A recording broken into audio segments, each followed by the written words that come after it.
Ladies and gentlemen, today I have the honor of introducing a remarkable individual whose accomplishments and wisdom have made him an icon in the world of investing. Warren Buffett, widely regarded as one of the most successful investors of all time, has generously taken the time to address us today. As the chairman and CEO of Berkshire Hathaway, his business acumen and long-term investment strategies have garnered worldwide attention. Today, he will share a couple of short stories that highlight the extraordinary journeys of individuals who achieved great success despite humble beginnings. These stories offer valuable lessons that we can all learn from and apply to our own lives. Please join me in warmly welcoming Warren Buffett. These people had one thing in common. They knew they had it in themselves. They knew they could be something beyond where they were. They were willing to put their time, their energies to better themselves.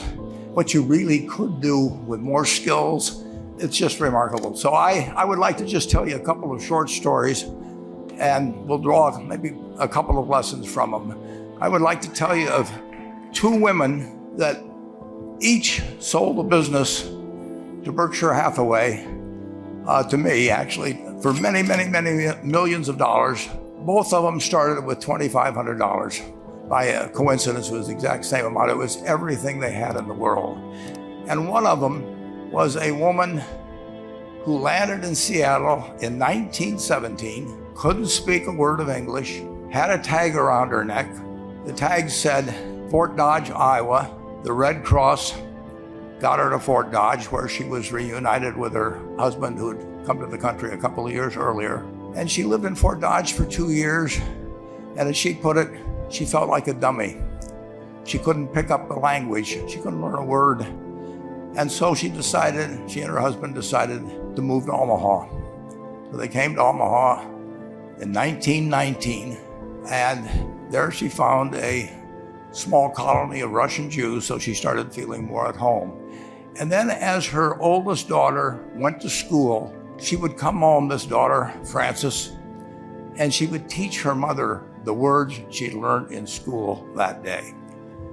And this woman, Rose Blumpkin, spent 20 years saving money, bringing first her siblings over, her mother and father, $50 at a time. She sold used clothing to do it. She had 4 children during this period. And by 1937, after 20 years, she'd saved $2,500.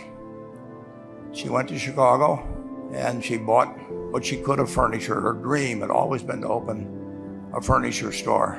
And this woman who had never gone to school one day in her life, with $2,500, but with the same spirit that the people in this room had about having a dream and working to accomplish that dream, she built a business which she sold to me in 1983 for $60 million approximately, and which did $1.5 billion worth of business last year. Warren Buffett is sharing stories of two women who each started their businesses with just $2,500 and eventually sold them to Berkshire Hathaway for millions of dollars. Despite facing challenges, they had a strong determination to better themselves and work diligently to achieve their dreams. Warren Buffett emphasizes the remarkable achievements these women accomplished with their skills and dedication, highlighting their success as an inspiration for others to pursue their goals. 4th generation is working in that business. This woman, Rose Blumpkin, she worked for me until she was 103. And then she retired and she died the next year, which is a lesson to all of Berkshire's managers that premature retirement, you can't tell what's going to happen.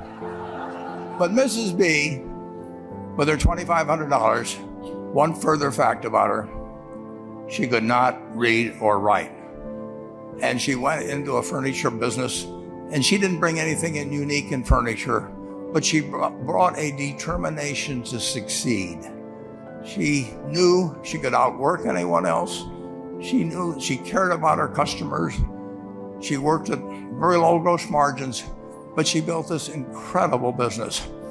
And I saw one other woman who did a similar thing with $2,500. I paid her hundreds of millions of dollars for her business. So I decided to go to the source and get these people before, I don't want you guys coming around to me asking me hundreds of millions of dollars. I'd like to join in with you much earlier. So I've followed this group, and today I'd like to tell you about one other small business person. This person, I went to buy his business from him, and he turned me down, which was very wise. But this was a fellow who was born about 8 years before I was. He was born in 1922. We'll call him Jack, lived in the Midwest. He was a pretty good athlete, didn't like school much. And I'm going to tell you one thing early in the story. Maybe you can figure out who the guy was. The company he built hires more college graduates each year than any other company in the United States. And this fellow, who was destined for this but did not know it, Jack, went to college for a year and then dropped out. He really wasn't that interested in school.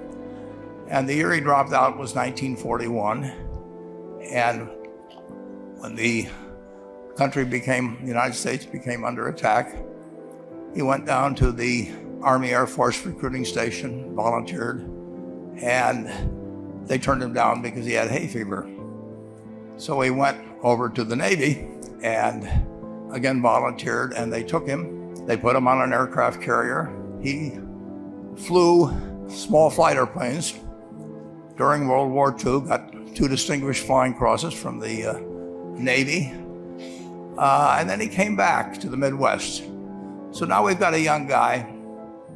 Probably by this time he would be 23 or 24 years old.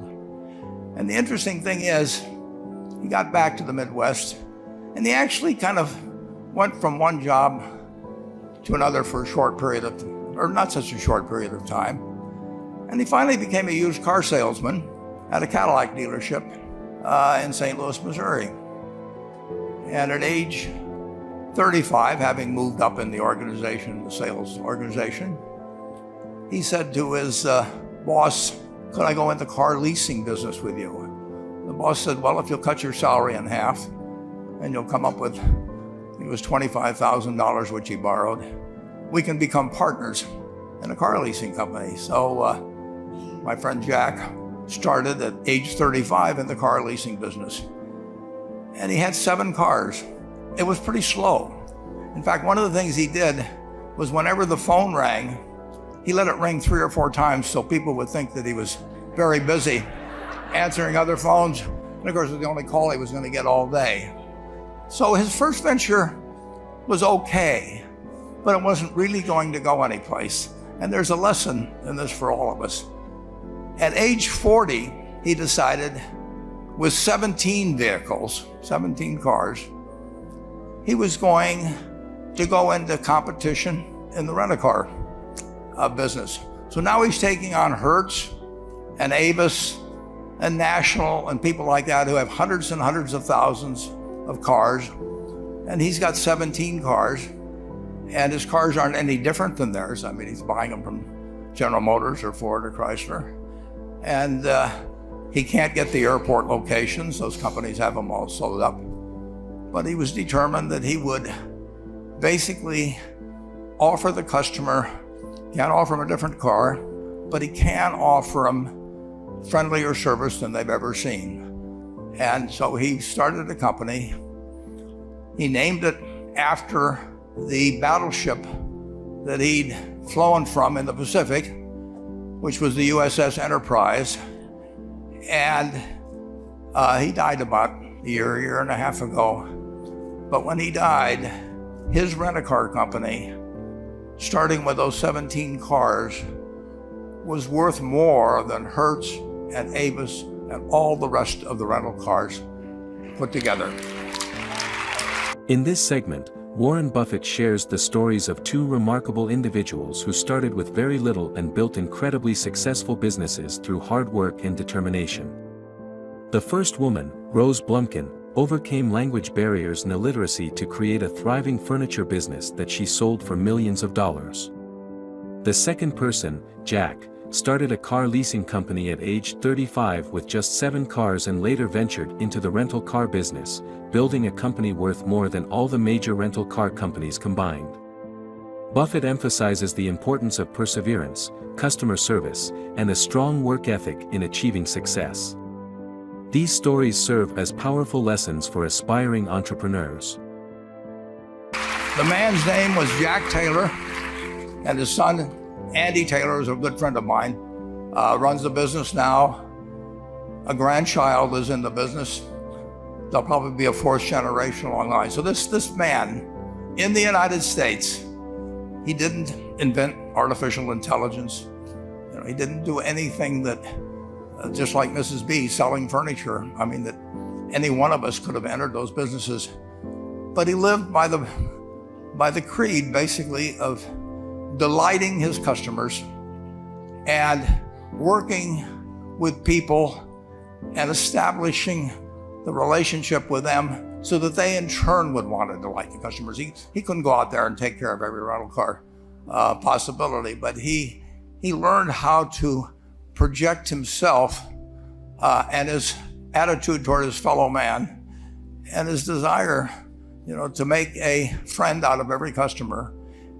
He managed to take very ordinary cars and turn them into this extraordinary business from virtually nothing. And it illustrates several points. One is, you don't necessarily get it right exactly right the first time. The car leasing business, basically you were competing on the cost of money to finance cars. And it's very hard to delight a customer when you just give them the car and tell them to send you a monthly check for 5 years and you'll be back at that time. So his talents were being wasted basically in that business. But at the age of 40, with all of that experience behind him, he found the golden key. He took a very ordinary business and turned it into an absolutely extraordinary operation, just like Mrs. B or Rose Bumpkin did with furniture. And he didn't worry about whether the Federal Reserve was going to tighten or ease. He didn't worry about whether the stock market was up or down yesterday. He didn't worry about the things he couldn't change, but he did focus on the one thing he could change, and that was the customer's experience. And I have seen the one that got away, Enterprise. I went down to Florida and tried to talk him into selling to Berkshire, and he was smart enough not to do it. Probably the value of the company has quadrupled since I made that visit. But he was smart enough to see that he would find that business. Henry Ford, as you may know, failed twice before he started the Ford Motor Company in 1903. The test isn't whether you get the greatest business idea in the world the first time out. The test is whether you keep learning as you go along what your strengths are and what you can do for your customers, what you can bring especially to the party. And to do that, you need the education that I know you've received through 10,000 small businesses, but you need a genuine desire day in, day out to delight the customer. I've never seen a business, and I've seen a lot of businesses, but I've never seen one that delights the customer that doesn't succeed. What you want is that customer the next day when they think, do I want to rent a car or do I want to buy some furniture? What goes through their mind? It's the place where they've had a great experience. I don't know what I paid for this tie. Actually, probably if somebody gave it to me, but for the purposes of this speech, I will say I have no idea. But or the shirt I'm wearing, or this, but I do know I will remember how I was treated when I bought it. You long forget about the price, but you never forget whether you had a good experience or a poor experience with the purchase experience. And you'll have a hard time finding a person that's had a wonderful experience, a delighted experience in purchasing anything that isn't going to come back. And similarly, if the memory is of rudeness indifference, whatever it may be, they're never going to come back. And as a small business owner, and as you grow, you have to not only be able to project that interest in people's well-being and delighting them yourself, but you have to do it through other people. And you won't be able to do it through people who themselves do not feel they're being fairly treated, that their views aren't appropriately considered. So you really do have to learn to multiply yourself through other people. And I advise the young people to come to Omaha. We have a number of classes. The key is to, certainly in terms of your personal life, the most important decision you'll make is the spouse that most of you will likely have. And it's very important to surround yourself with people that are better than you are. You are going to move in the direction of the people you associate with. So you constantly, I've been enormously lucky in that respect. I mean, I've just had teachers and friends and a spouse that really was a better person than I was. And I had enough sense to learn from these people that life went better if you behaved better yourself. It took a while.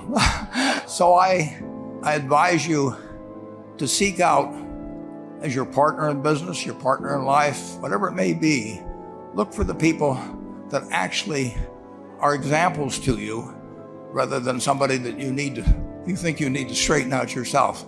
And simple rules like that, delighting customers, working through other people, associating with people that will cause you to move in a better path than you might otherwise have, they will take you so far in life that it's hard to believe. I mean, they took Rose Blumpkin without being able to speak a word of English, couldn't read or write, and they took her to what is now a $1.5 billion business. And incidentally, there's been no money put in it since the $2,500.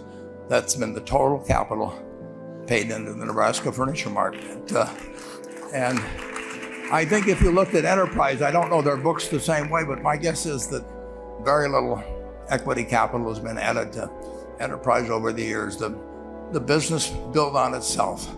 So I want to tell you, I admire this group enormously. When I met Dr. Mello's class on September 22nd, 8 years ago, I was thrilled.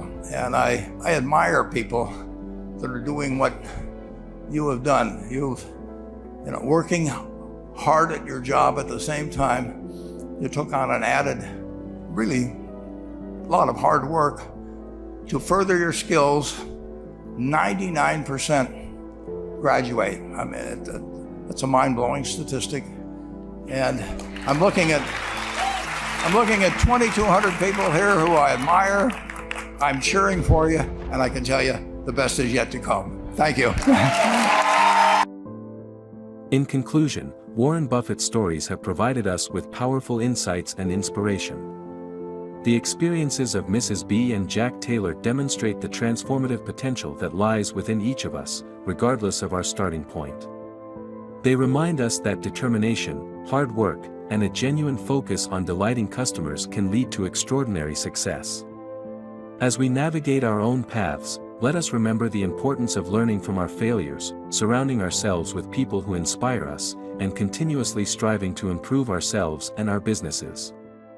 Warren Buffett's words serve as a reminder that the best is yet to come, and by embracing these lessons, we can achieve remarkable things.